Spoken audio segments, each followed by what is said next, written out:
It's wonderful to be here and see you. I have such a joy and privilege of hosting this plenary on the evolving role of faith in community-based primary health care. 10 years ago, when we were still meeting out in the farmlands of Maryland, in Buckystown at Bishop Claggett, was the 30th anniversary of Alma-Ata. And the entire conference was dedicated to this topic. How many of you were there and remember that? Yes. It was fabulous. I remember, Karl Taylor and Jack Bryant were still with us, and they led a wonderful opening session on the vision of Alma-Ata. And I remember Milton and Ray closed with this, where it's going and the strategy. And in between, there were just lots of highlights, as you may recall. I think that's when Jono started his series. That one was leadership on the lessons from God's first century leadership team. Do you remember that one? That was a real keeper.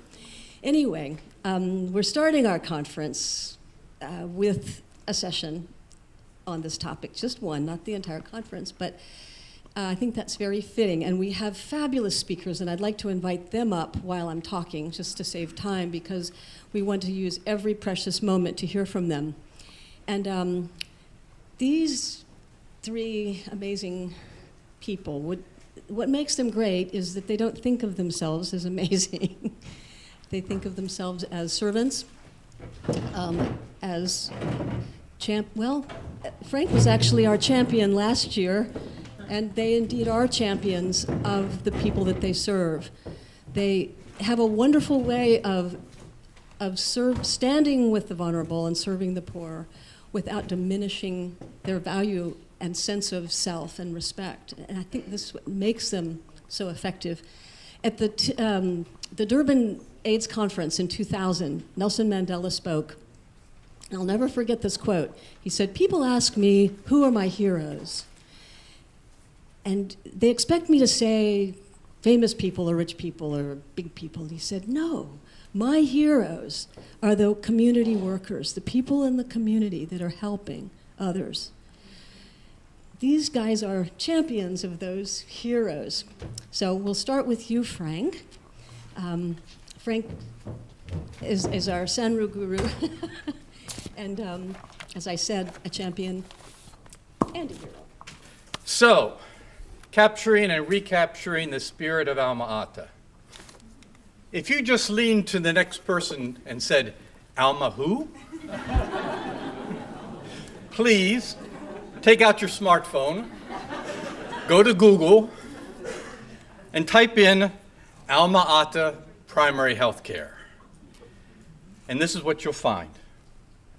The Alma-Ata Declaration of 1978 emerged as a major milestone, I would say the major milestone of the 20th century in the field of public health.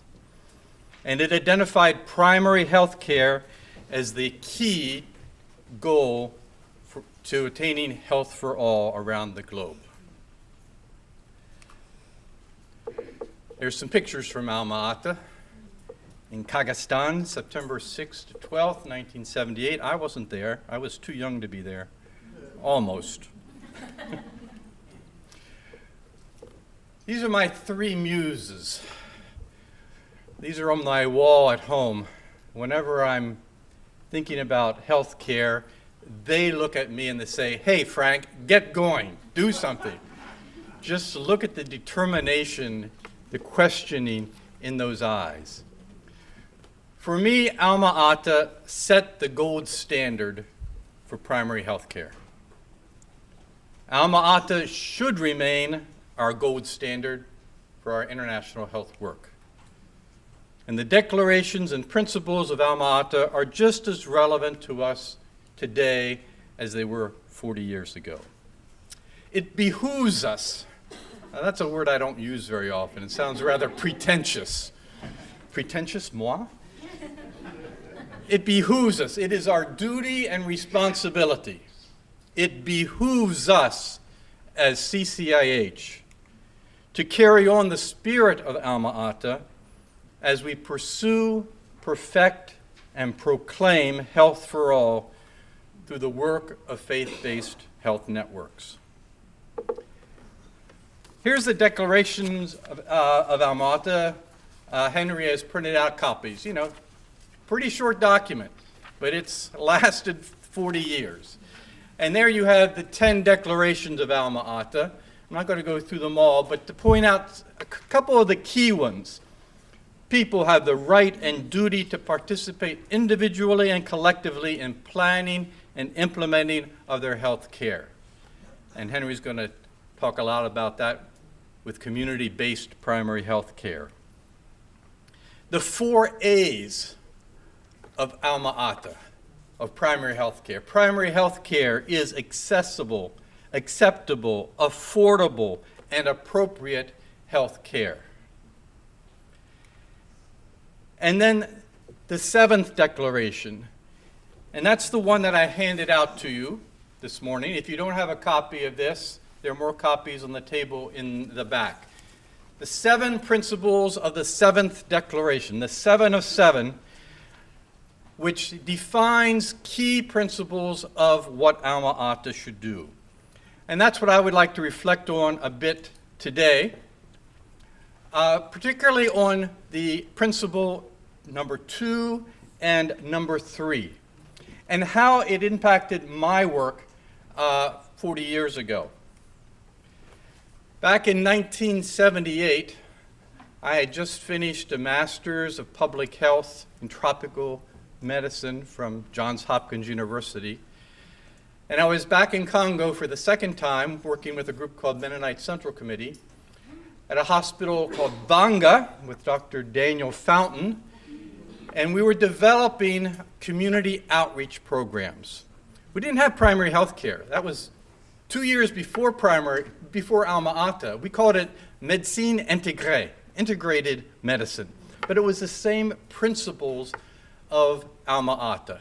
And so when Alma-Ata came to pass and these declarations were actually written down, that really pleased me. Part of my work was teaching nurses how to do primary health care. And having those declarations really helped. I'll give you an example of that. Principle 3 on your paper talks about the 8 essential components of primary health care. And if you read through those, here are the 8 essential components: water and sanitation, immunizations, mother and child care, including family planning, essential drugs, nutrition and food, curative care, health education, and disease control. And we might call some of those a little bit differently today. Maybe health education has become behavior change communications, but those 8 components are still the basis of integrated health programs. And I put them in this order so that you can remember them easily, because it's women and children. Just remember women and children, and you'll always be able to remember the 8 essential components of primary health care, which are just as applicable to our programs today as they were 40 years ago. The other thing I struggled with in teaching nurses about primary health care was, what's the difference between preventive care and promotive care? You know, curative and preventive, yeah, that's easy.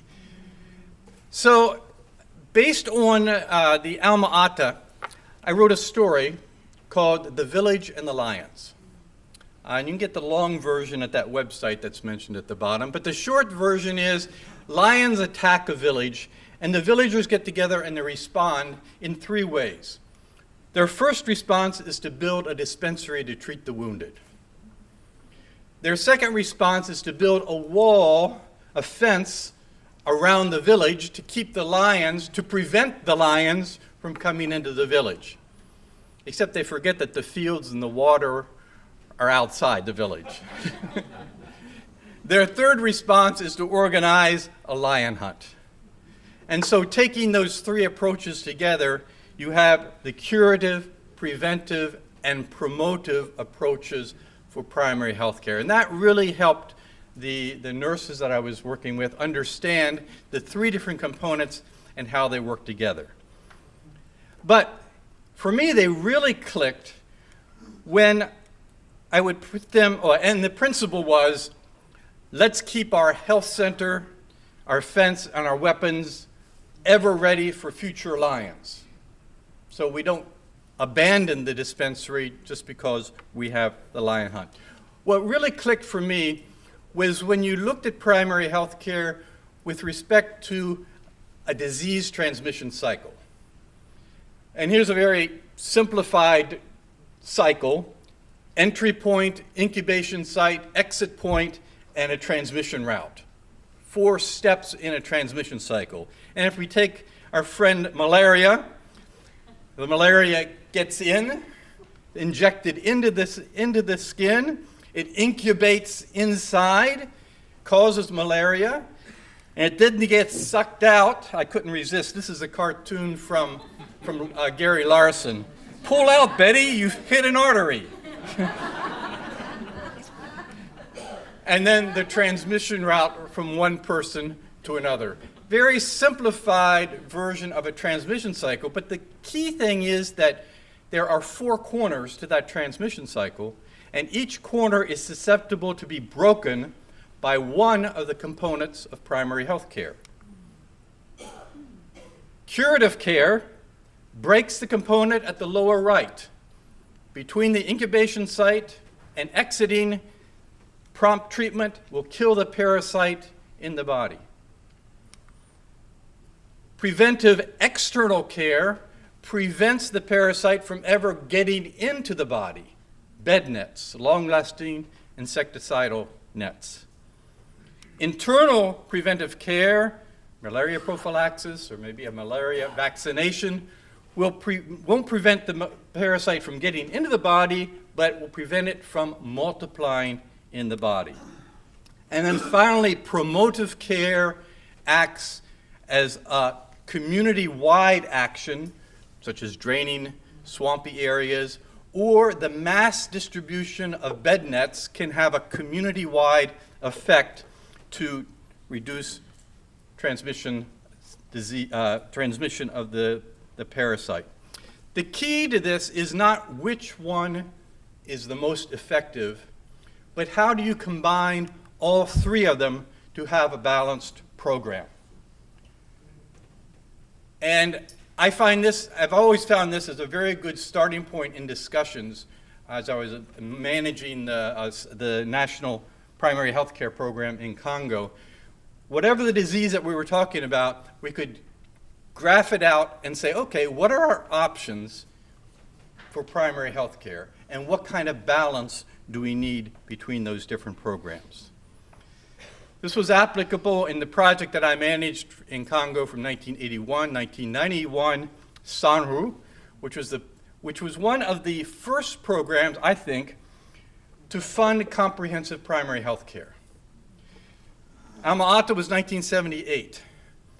By 1980, and Gretchen Berggren knows this very well, there was already the battle between selective primary health care and primary health care. AID was talking about the twin engines to drive primary health care. You know what those twin engines were? Vaccinations and oral rehydration.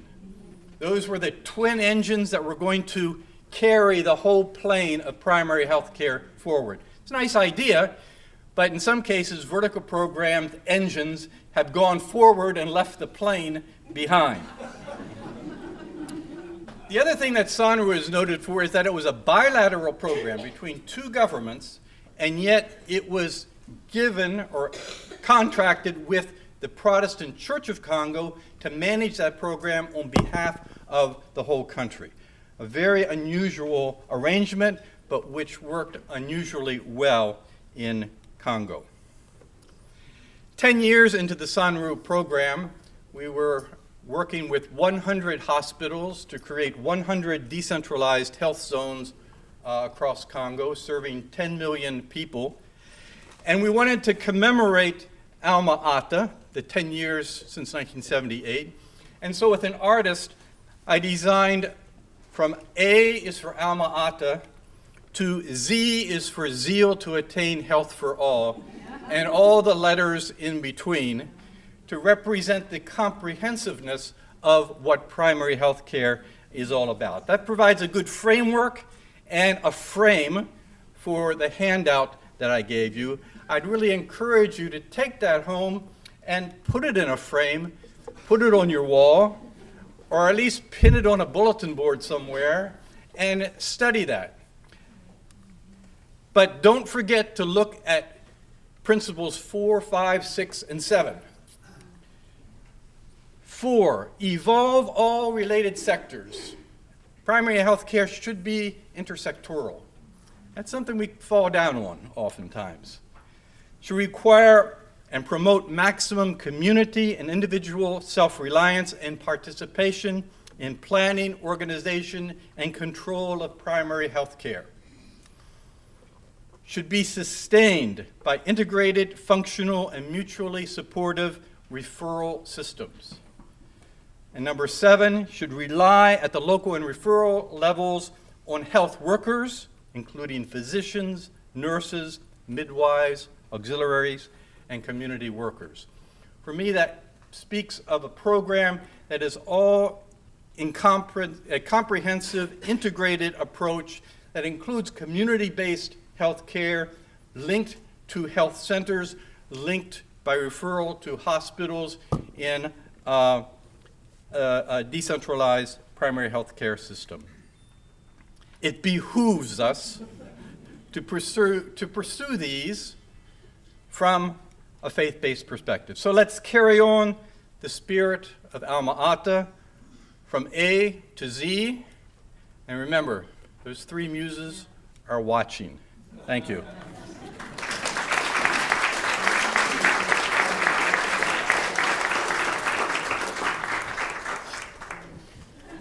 Yes, Dr. Makoka Mwai is with the World Council of Churches. He's also one of these people who really values and respects the people that he's serving, and my privilege to introduce you.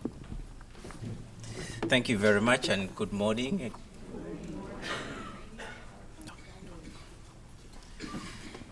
We actually, between Frank and I, we did not agree, but there's a very good change in style. So I have prepared my statement, and there are a few copies here. You can get a copy if you don't grasp everything, and also for your further reference. I readily accepted the invitation to be part of this panel discussion because primary health care is an important topic to me personally and for the work at the World Council of Churches. In discussing the evolving work of FBOs and community-based primary health care and answering the question, how has the work of faith communities in community-based primary health care evolved over time? I will first frame this evolution within the journey of the World Council of Churches, and I believe that it is a framework with which many others can identify. The first 2 decades, 1948 to 1968. Since its establishment in 1948, and this is the 70th anniversary of the World Council of Churches, it has been active in health, supporting medical work of the member churches. It conducted surveys and assessments to understand needs on the ground and to determine the best way to support churches to carry out their health work.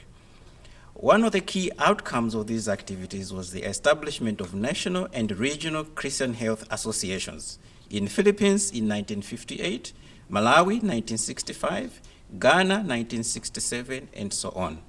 Elsewhere, Karl Taylor said that these associations, and I quote, have had a healing influence on our debilitating competitiveness. In 1962, the Lutheran World Federation invited the World Council of Churches to join with it in a study of medical missionary questions. A small team of doctors was set up to do technical preparations towards a joint conference. Dr. Kaiser of the Church of Norway spent 6 months traveling around and preparing background materials for the consultation that was hosted by the German Institute of Medical Mission, DIFAM, in Tübingen in 1964, a consultation that is fondly called Tübingen 1.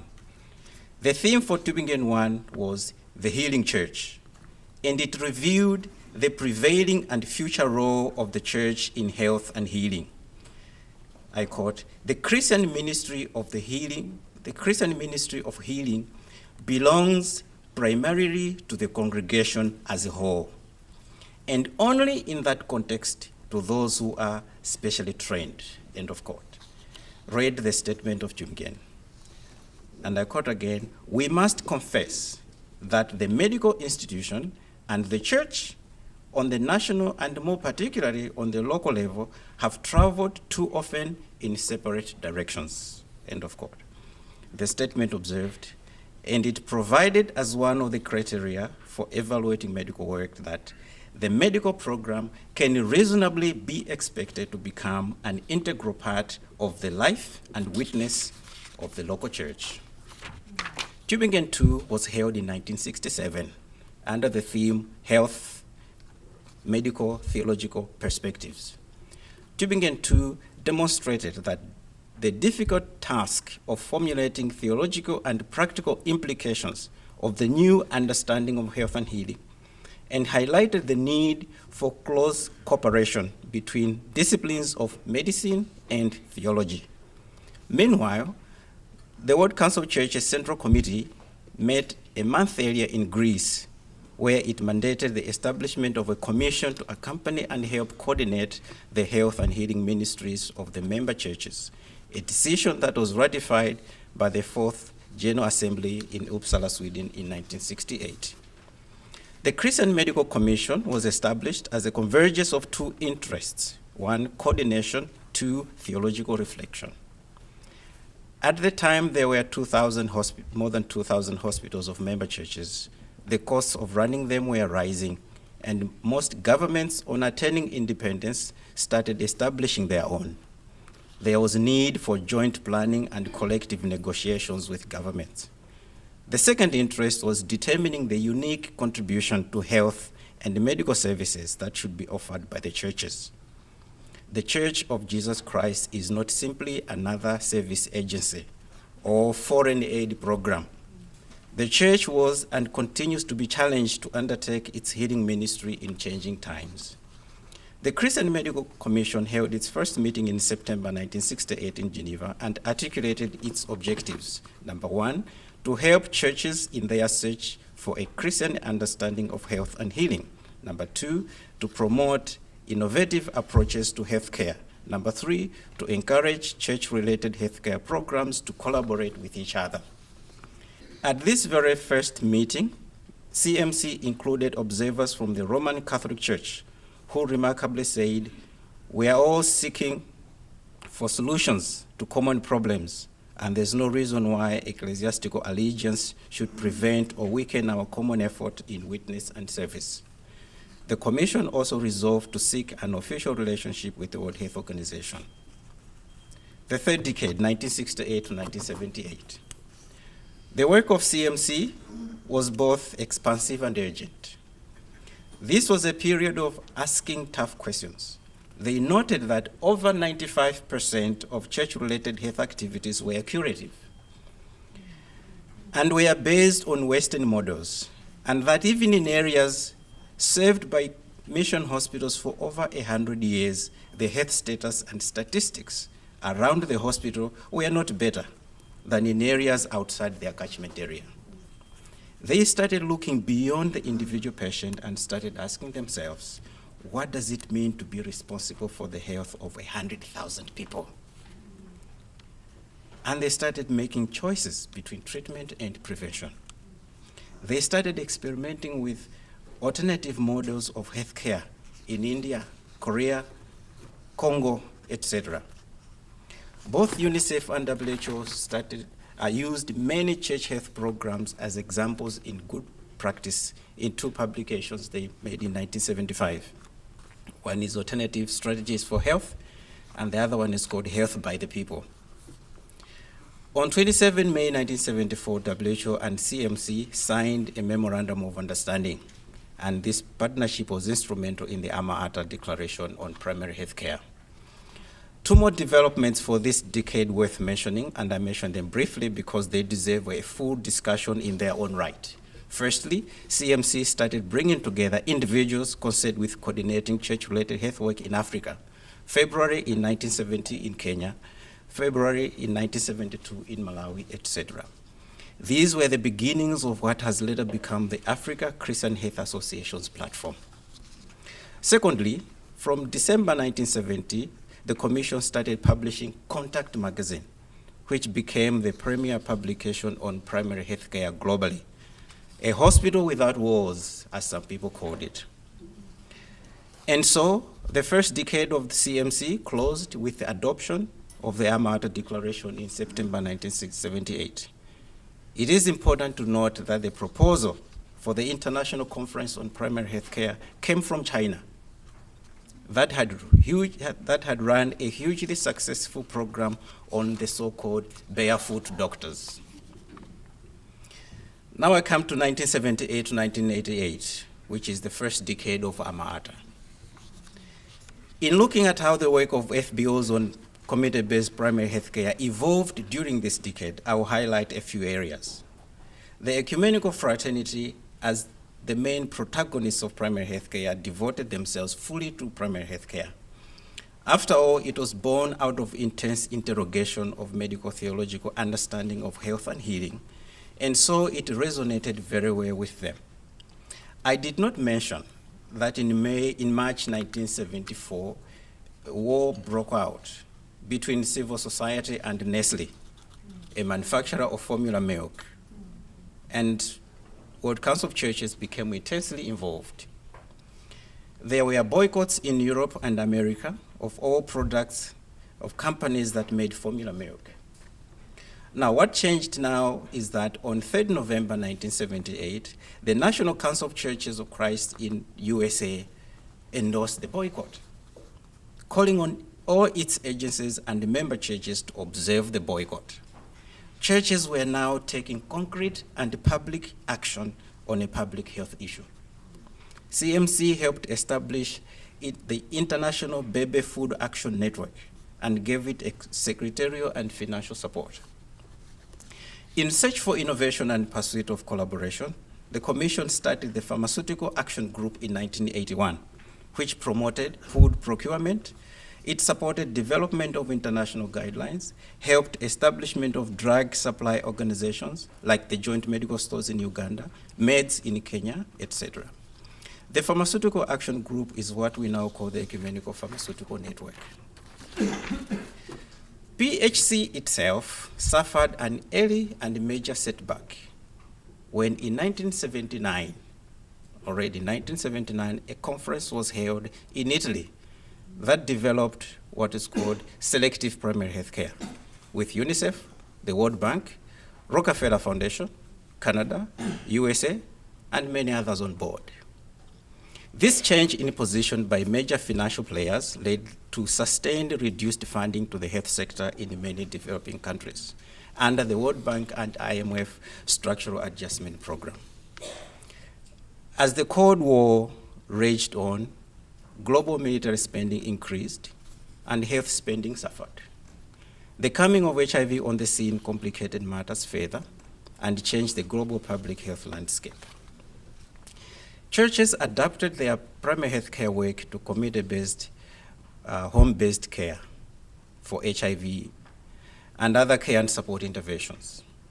We started off on a wrong footing, but churches have ended up being key players in the treatment, control, and prevention of HIV and AIDS. Continuing the search for a biblical understanding of health and healing, CMC embarked on a decade of study. Between 1979 and 1987, 10 consultations were held in all regions of the world, all along addressing the prevailing challenges, including HIV. The report was published in 1980 under the title, Health and Wholeness, the Church's Role in Health. Now I come to contemporary times. Church health institutions collaborated with governments and participated in the Millennium Development Goals, as we do even now in the Sustainable Development Goal era. We have seen increased collaboration between governments and church health structures, provision of health worker salaries, service agreements to offset medical and operational expenses, channeling of donor funds for development and service delivery, technical and financial support for training schools, and so on. So, how has our work changed? To varying degrees, the cooperation has become co-optation, and the assistance has become a tool for assimilation. Nowadays, one has to hunt for the distinctive features of a church hospital, a church nursing school, or a church community program. If our forerunners in 1964 were worried that the medical institutions and the churches had traveled in separate directions, it is now 100 times worse. Many church hospitals, Christian health associations or programs do not see themselves anymore as an arm of the church. Apart from the church or Christian name, many are all too happy to operate purely as an NGO with no business whatsoever to do with churches. Weak theological grounding to anchor our approach to MDGs and now SDGs, co-optation and assimilation have conspired to limit our innovativeness in primary health care of the kind that we have seen. The terms health and wholeness, holistic health, healing ministry, healing church, they have all ceased to be part of our language. I conclude now. I have spoken in superlative terms, but it's not all dark and gloom.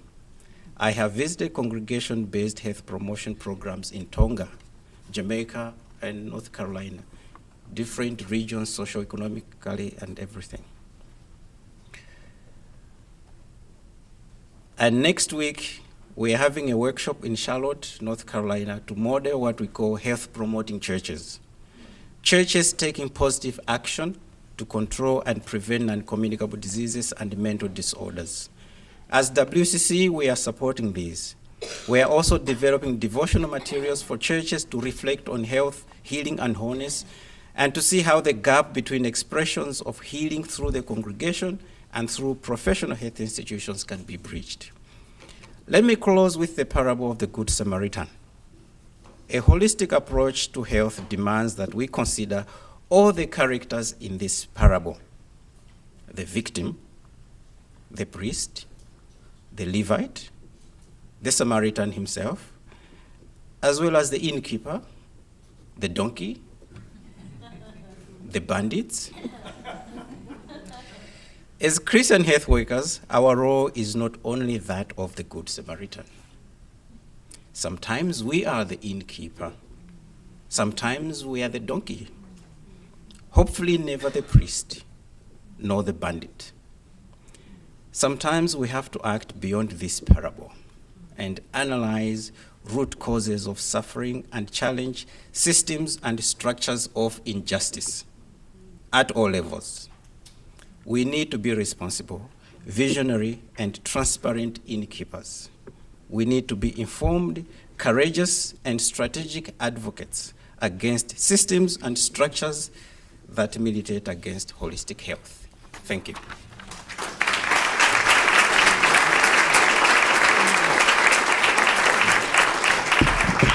Yes, thank you, Dr. Makoka, Mwai.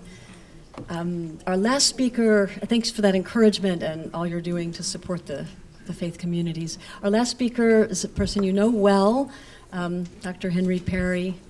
And just a little advertisement, at lunch, Henry and I will be hosting a tabletop discussion on the new primary health care, community-based health working group. So please join us for lunch. Over to you. Okay, good morning, everybody. It's great to be here. It's wonderful for me to see many friends and colleagues that go way back. And of course, I love CCIH and have always enjoyed being a part of this when I can. I have, for the last decade, been teaching at Johns Hopkins, trying to carry the banner for community health and primary health care. It's not easy to do in a very highly selective vertical program where people still, I consider myself actually a missionary to Johns Hopkins University. Anyway, I've done what I could, and what I want to talk about this morning is what some of the heroes that we are all closely connected to have done to get us to the point where we are right now, which I think, even though there is a huge need still out there, we've made a lot of progress, and I think we're at an exciting point in time now with respect to the primary health care movement, and remembering the Declaration of Alma-Ata and all that went into it at this moment is highly relevant. So I want to talk just a few minutes about some of the heroes who have been faith-based people who were instrumental in the Alma-Ata movement, and a little bit on the current evidence regarding the effectiveness of community-based primary health care for improving maternal, neonatal, and child health, some of the emerging movements for stronger community platforms, and potential contributions of individuals and organizations who approach this from a faith-based perspective. Karl Taylor has been mentioned several times. Many of you know him, knew him. Unfortunately, he died in 2010. But he was a central figure in all this because he was the inside consultant to UNICEF and WHO in the preparation for the International Conference on Primary Health Care. And although he never admitted this, all of us know that he was sort of the key author of the Declaration of Alma-Ata, although there are many people that contributed to it. He had a special gift for writing, and I think that we're indebted to him for what I call the sacred scripture of global health, which is the Declaration of Alma-Ata. It's like the Bible. It's only 3 pages long, and I have some copies up here for you if you've never read it. But it's something that you can go back to again and again, like the Bible, and get inspiration and guidance. Many of us knew and loved Jack Bryant. Karl Taylor and Jack Bryant were both active members of CCIH during their lifetimes. Jack Bryant was one of the leaders of the Christian Medical Commission that we just heard about. And when I was a MPH student in 1970, I was reading Jack Bryant's papers on health and healing and the role of the church in addressing the needs of people that were not being met by hospitals. So I think we need to keep that in mind. As Laura mentioned, both Karl and Jack were here with us 10 years ago at CCIH talking about their own early engagement in the importance of the primary health care movement and the Declaration of Alma-Ata. Jack was a very strong Christian, faith-based oriented person, but was a leader in global health for many reasons. I was trying to remember, but as far as I know, John Mwai never came to CCIH, but John, let me just back up and say that I wanted to mention this, but Karl Taylor, his parents had been medical missionaries in North India for more than 50 years. And when Karl was 5 years old, he started going out with his parents into the villages providing primary health care. So his parents were not hospital-based physicians, but they were reaching out into the community. And that became what I call part of Karl Taylor's DNA. He himself later started his career as a medical missionary with the Presbyterian Church in North India before he went back to Harvard as a faculty member, and then he was the founding chair of our Department of International Health at Johns Hopkins. So this whole background of influence that had a Christian focus was central to Karl and also to Jack. John Mwai was a medical missionary in North India working in an area very close to Karl Taylor.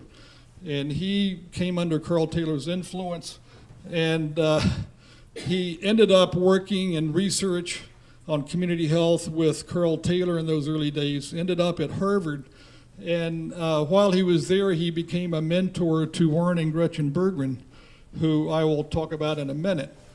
But many of us, I think, know about JAMKED, the Comprehensive Rural Health Project in JAMKED in central India.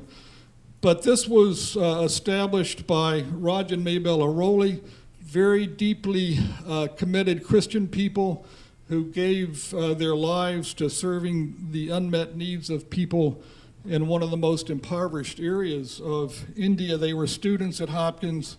Karl Taylor was their mentor.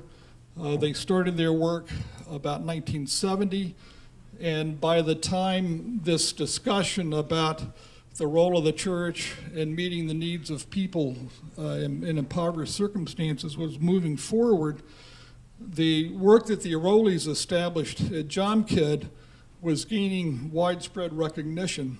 And I've come to the conclusion that I think the work of the Arolis and the JAMKED project were probably the most important influence on the Declaration of Alma-Ata, because it was a shining example of where the world needed to go to work in collaboration with poor people in a way that was effective and included them as partners in a new and innovative way that would be applicable in broader circumstances. So I think a lot of the basic principles of the JAMKED project are reflected in the Declaration of Alma-Ata.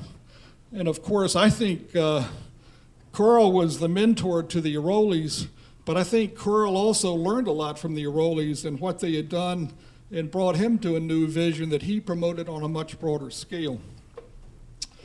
Warren and Gretchen Berggren are two of my global health heroes, and I have a special deep appreciation and really a commitment to the lives that they led, because I ended up at the Hospital Albert Schweitzer kind of by accident as a surgical resident in 1979, going to visit the hospital, and I learned about the work that the Berggrens had started there and had firsthand opportunity to see their community work that changed my career forever. Gretchen Berggren is here with us today. Stand up, Gretchen. You'll be hearing from her later.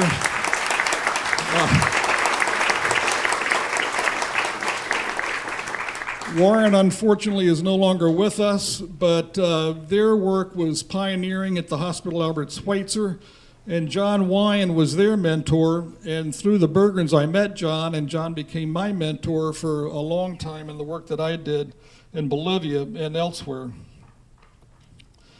We have another great pioneer with us today, Henry Moseley. Henry, stand up.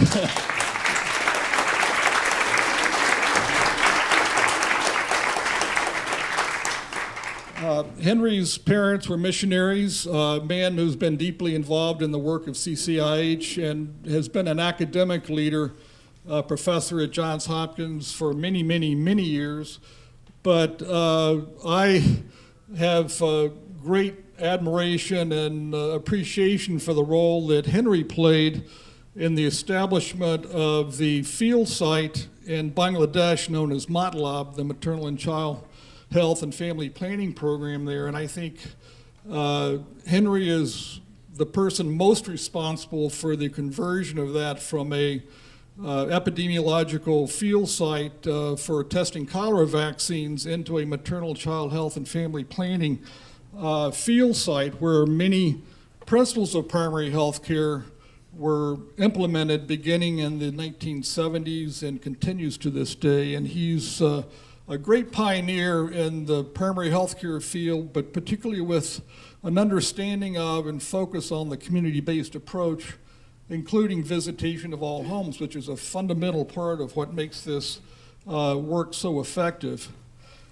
I wanted to mention two people who were faith-based people, but they're not Christian. But they were deeply inspired by Gandhi, who himself has many Christian features for his own life and work. But this is Abhay and Roni Bang, who started one of the most exciting community-based primary healthcare programs in the world in Gachiroli, India. Their program called Search has changed the landscape of global health because they've just demonstrated and published in the Lancet the effectiveness of community-based primary health care and the community-based management with community health workers of treatment of pneumonia, the leading cause of death among children by community health workers, and also home-based neonatal care.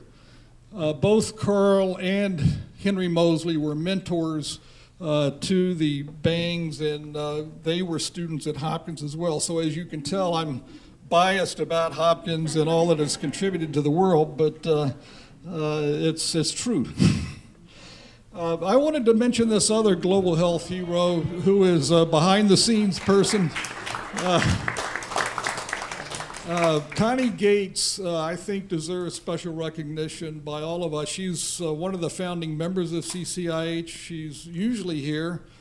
At the moment, she's at JomKed. She spent her life as a volunteer promoter and advocate for the JomKed approach and the work of JomKed. But also, importantly, she worked at the Christian Medical Commission in the 1970s and was the first editor of Contact, if I'm not mistaken. And so she was close to all of these people and has been a continuing source of inspiration and support and resources to promote the Alma-Ata message and the spirit of JomKed.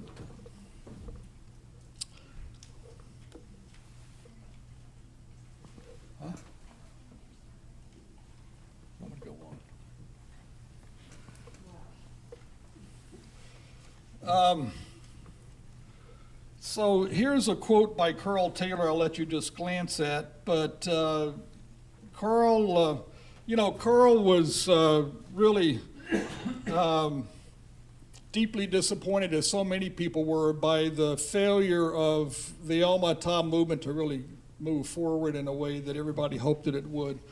But before he died, and I was with him quite a bit at that time, he was beginning to see that the tide was changing, and I think that tide is continuing to change about the need to move into all this. I have an article up here about the influence of the Christian Medical Commission on the whole movement towards recognition of the importance of primary health care and the International Conference on Primary Health Care that was held in 1978, where the declaration was affirmed. I have copies of that up here if you'd like it. This is actually I prepared this for my presentation 10 years ago. And you see I haven't done too much in terms of cleaning it up. But if you look at all these individuals and how they influenced each other and the impact that they've had in a global sense, it's really pretty astounding. And Frank, I have you up here as well, among many other global health heroes. But there's an interpersonal connection here, which I think is very important for us to keep in mind as we think about how we inspire each other to move forward. I've spent a good part of the last 10 years putting together this book that's sitting up here. And thanks to Bill Gates, I have plenty of copies. And it's a review of the scientific evidence regarding how effective community-based primary health care is under controlled circumstances in improving the health of mothers and children. And my time is just about out, so I'm going to have to go really quickly here. But one of the important things from this is that we found, in all the world's literature, we found 4 projects that had evidence of 10 years or more of mortality impact of mothers and children. And all 4 of these programs have a faith-based background and inspiration to them. I've already mentioned Henry Moseley and the Matlab Project, which was one of these. The Bang's work at Search in Haiti, the Arolis work, and also the Hospital Albert Schweitzer in Haiti, which the Berggrens can take full responsibility for. So these are 4 leaders that represent the spirit of Alma-Ata, but also represent real clearly defined and scientifically verifiable mortality impact, which is important. So you can see from this book, and I have plenty of copies, and there's going to be more in the registration room too. And if you want to take more than one, you can do that because I have plenty. But there's a growing movement for really investing in community-based approaches now. And we have, and the faith-based organizations have been leaders in doing this. And I don't have time to go into all this now because my time is up.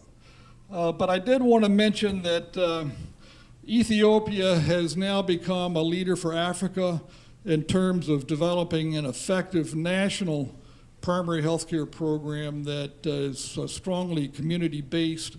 And I've had the privilege of being a part of the establishment of the International Institute for Primary Health Care in Ethiopia, which is now beginning to serve as a training ground for groups from around Africa to come to Ethiopia to learn about what's been done at scale.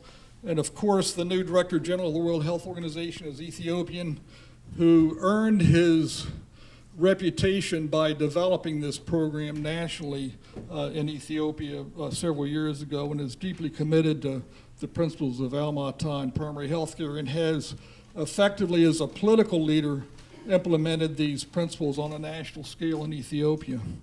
And there'll be an upcoming conference in Astana, Kazakhstan, to revisit all of these issues in October. I know my time is up. 30 seconds, they say. So I think it's important for faith-based organizations to continue to be engaged in implementing national community health policies and supporting national community health programs instead of developing your own individual program, which has been necessary and has been the case, but more and more integrating all of that work into national programs and policies is terribly important.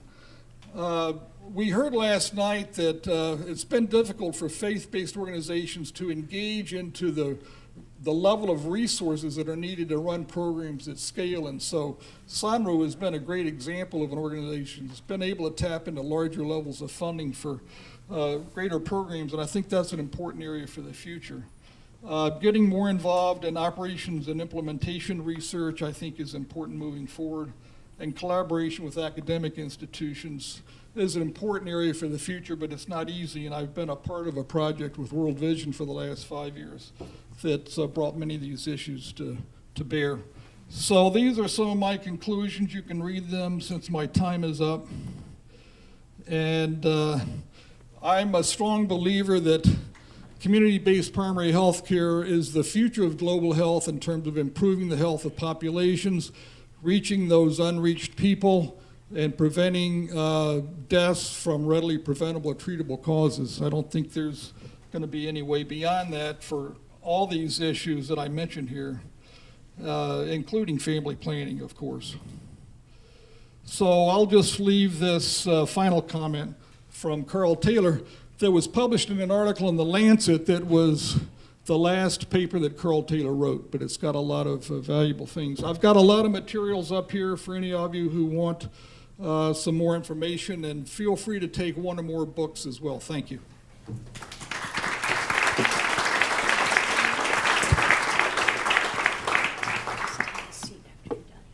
If I could invite all of our speakers up, and we'd love to get some dialogue going in our last 15 minutes. And because it's a short time, if you have a question, you can direct it to an individual or a general question, and they can decide which one should answer it. If you have a comment, please just consider keeping them relatively brief so that we can hear from as many people as possible. So we have one question back here, and our runner can take a mic, and we'll share this one. Dr. Makoka, I didn't understand what the difference of opinion was with Franklin that you began your talk with. You said you disagree. Did I misunderstand you? Is that one working? Yes. Good. No, I said the difference in presentation, his style of presentation. Thank you. Okay. Another question or comment? Thank you.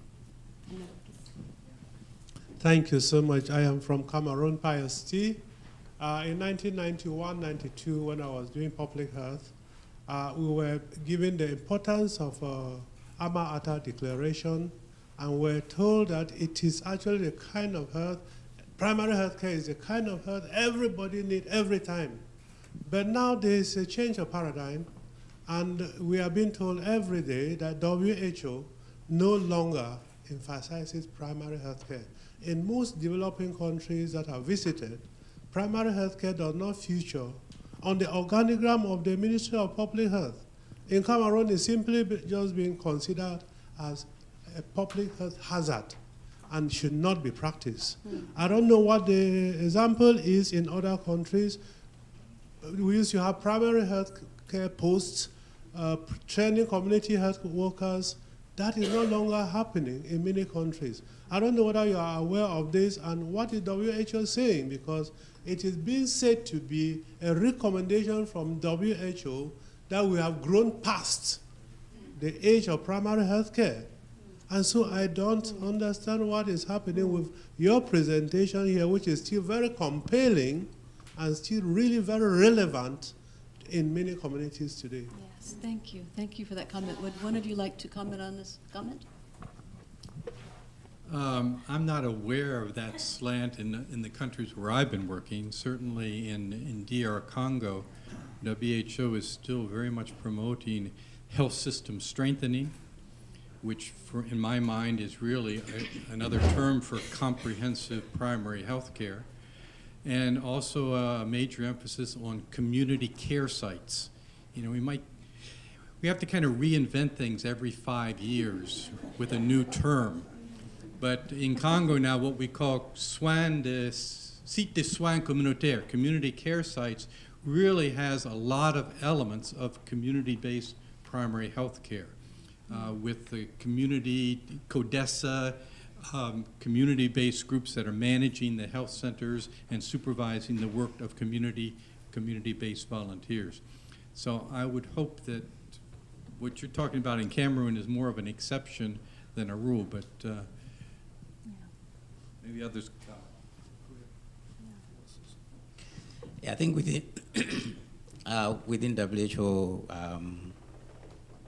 primary healthcare still struggles to find its place, and it's an open secret.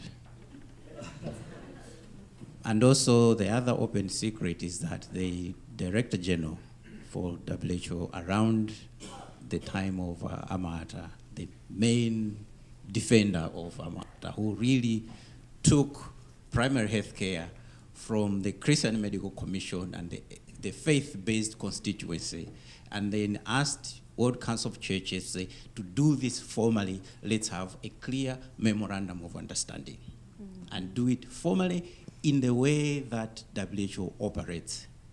Until 1977, the World Health Assembly adopted in 1978 the Alma-Ata Declaration, and as I said, within a year, there was another international conference. That was the first setback. And 1980, 1981, when Dr. Haftamala was receiving an honorary degree in Nigeria, he said the biggest enemy of primary health care are doctors. And when he went into retirement, it is also an open secret that he was a very disappointed person with the way primary health care was received. The PHC that was conceived in the Christian fraternity did not become the same PHC that was adopted and implemented. So the question now is, as the originators, are we ready to recapture the original PHC? And are we ready to do something about it in a big, concrete way to demonstrate yet again to the world that we did it, you picked it up, did it wrongly, we want to show you again. Amen. Bravo. Thank you. Yeah, that was great. I agree 100% with what you just said. There really was a lack of leadership on WHO's part in keeping this vision moving forward and promoting it, but part of the problem was the lack of evidence of its effectiveness. And there was plenty of evidence of effectiveness of highly selective approaches. And so that's why I think it's terribly important that we all be a part of efforts to demonstrate the evidence of comprehensive primary health care. And it's not easy to do because we can spend a lot of time talking about that. But I think this is an important area for the future because it's evidence that drives policy, it's evidence that drives money. And so I think it's terribly important for those of us who are deeply concerned about these issues to try to be a part of the evidence-based formulation of keeping this moving forward in a positive way.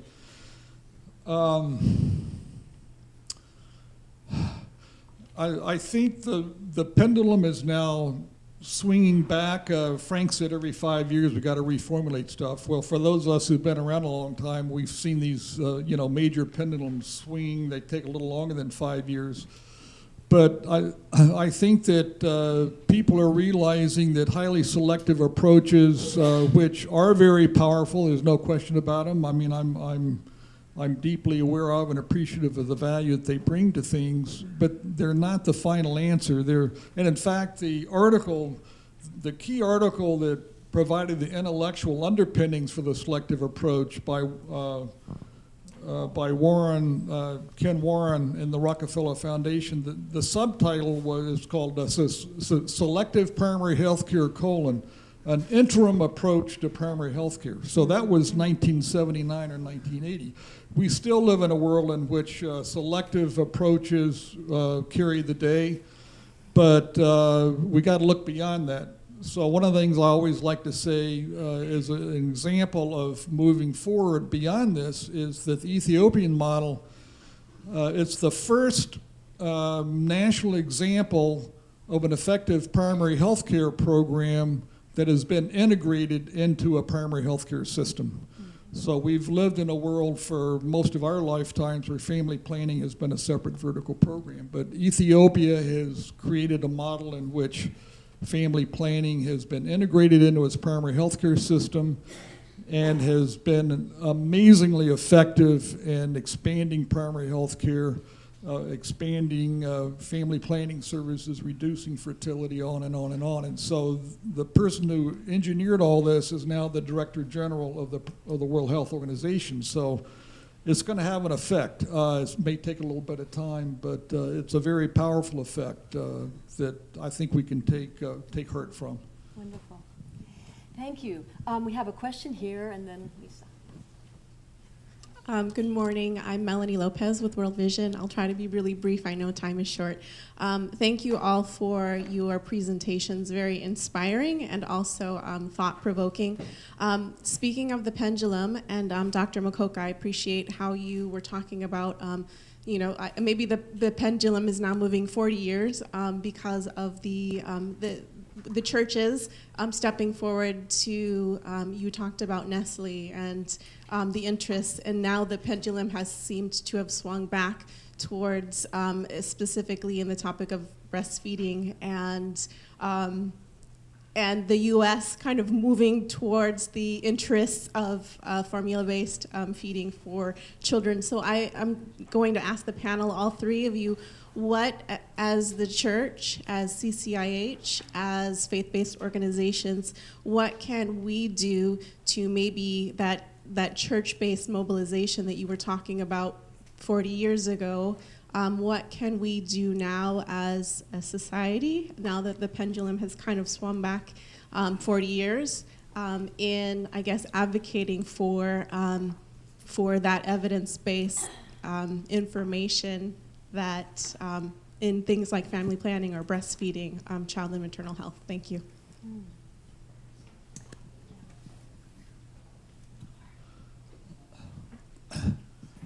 I'll say something, I don't know whether it directly responds to your question, but to me, the fact that 1 billion people have never had any access to a healthcare provider, the fact that half of the world's population is lacking access to basic and essential healthcare services, and 15 million people are dying from readily preventable or treatable conditions every year.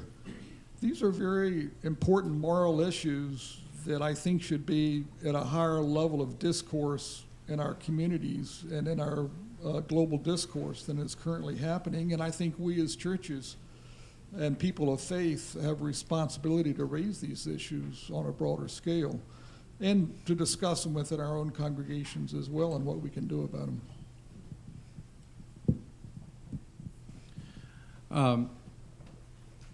I think one of the problems with the Alma-Ata approach and those 7 principles that I mentioned is that it appears to absorb our work as part of a national health system, to collaborate and be part of a referral system, to be part of the health system. That's all fine and good, but it does not recognize the work of the congregational-based health care or congregational-based services.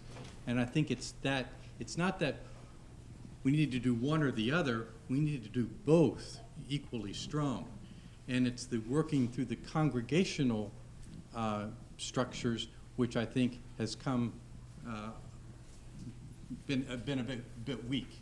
And as the ambassador said last night, it's an area where PEPFAR is looking to how can they strengthen getting messages, getting services out through the congregational, through the church networks, as opposed not just working through the church dispensaries, but working through the churches themselves.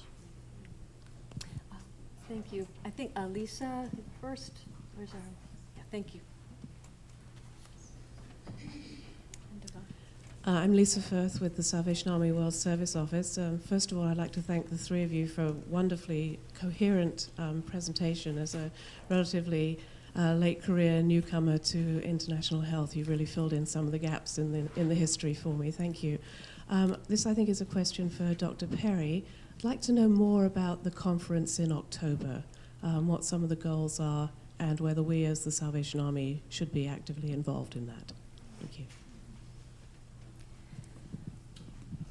I'm not on the inside of that, but it is, as I mentioned, it's sponsored by UNICEF and WHO, just like the original International Conference on Primary Healthcare in 1978.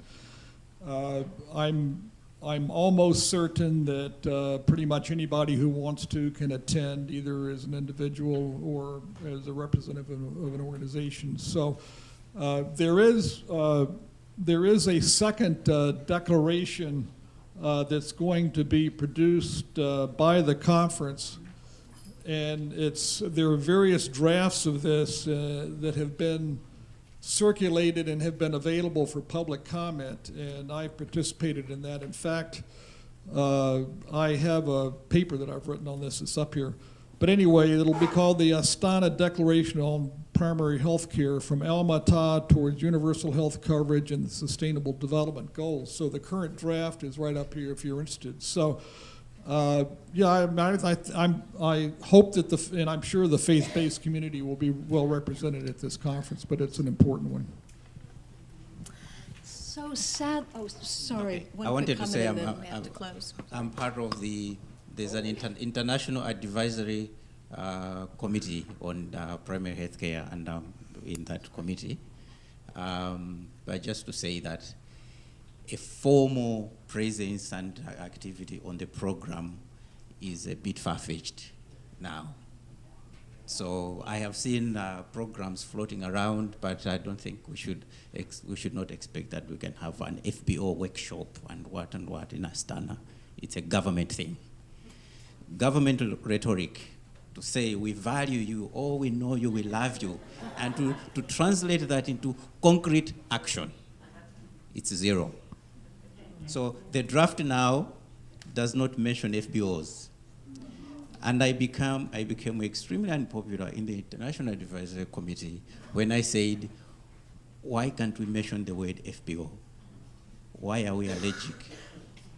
So it's very unlikely that even that single word, it's easier to say public sector, but to say faith communities, oh my, So anyways, I have some thoughts. The thoughts are, as FBOs, as Christian community ourselves, are we ready to commit and have a little more detailed thought process on how can we do primary health care in our new times, taking into consideration the realities of cooperation with government at a local level, the fragmentation and integration and disintegration of what we call church.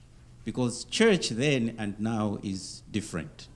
We actually also have some part of our church community that are actually doing more harm than good. Now, if we talk of primary health care as churches, how can we do it? How should it look like?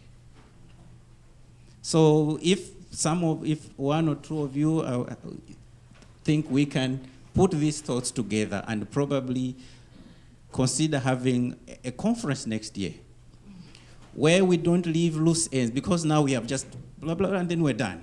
And there are so many loose ends about PHC. So maybe we can have a 3-4 day workshop to sit and discuss primary health care with clear objectives and outcomes and action points to come out of that workshop. Thank you. Thank you. Sadly, we have no more time for question or comments, but we do have a break now where you can continue these conversations. So thank you so much. Thank you to our excellent team.